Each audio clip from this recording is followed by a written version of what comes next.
की स्टोरी में हम देखेंगे कि मूसा कैसे इजराइलियों को कनान पहुंचाता है। मूसा इजराइलियों को लाल समुद्र पार करा के जंगलों के बीच से उन्हें कनान देश की ओर, जिसका वादा परमेश्वर ने किया था, ले जाने लगा। जब वे लोग 3 दिन तक जंगल में चलते रहे और पानी नहीं मिला तो वे लोग कंप्लेन करने लगे। फिर एक जगह पानी मिला तो वो भी खारा था।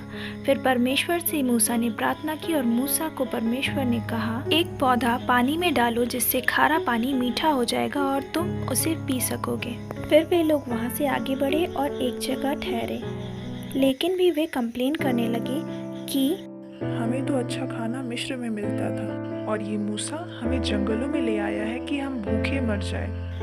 तो मूसा ने उनसे कहा, यहोवा तुम्हारी सारी बातें सुनता है और उसने कहा है कि वो आसमान से तुम्हारे खाने के लिए मन्ना यानी रोटी और शाम को खाने के लिए बटेर देगा। परमेश्वर हर दिन उनके खाने के लिए मन्ना और बटेर दिया करता था। उन्हें फिर पानी नहीं मिलने लगा तो वे कंप्लेन करने लगे। फिर मूसा ने परमेश्वर से प्रार्थना की और परमेश्वर ने जैसा कहा, मूसा होरेब पहाड़ पर चढ़कर उसे अपनी लाठी से मारा और उसमें से जल का सोता फूट निकला और सभी को इसे पीकर वे कनान की ओर आगे बढ़े। रास्ते में उन्होंने कई देशों को पार किया और एक बार अमेलेकियों ने उन पर हमला कर दिया। तो मूसा ने यहोशू से कहा, तुम लोगों को चुनकर उनका सामना करने के लिए जाओ, मैं परमेश्वर की लाठी को लेकर इस पहाड़ पर खड़ा रहूंगा। जब तक मूसा अपना हाथ इजराइलियों की तरफ उठाए रखा था तो इजराइली लोग अमेलेकियों पर भारी पड़ रहे थे और जैसे ही उसका हाथ नीचे होता अमेलेक की सेना जीतने लगी। लड़ाई बहुत देर तक चलती रही और जब मूसा का हाथ दुखने लगा तो हारून और हूर ने उसे पत्थर पर बैठा दिया और उसका दोनों हाथ पकड़ के शाम तक टिके रहे और तब इजराइलियों की जीत हुई और वे फिर वहाँ से आगे बढ़कर सिनै जंगल तक पहुँचे, जहाँ सिनै पर्वत के पास वे लोग ठहरे और मूसा सिनै पर्वत पर चढ़ गया जहाँ परमेश्वर ने उसे 10 आज्ञाएं दी।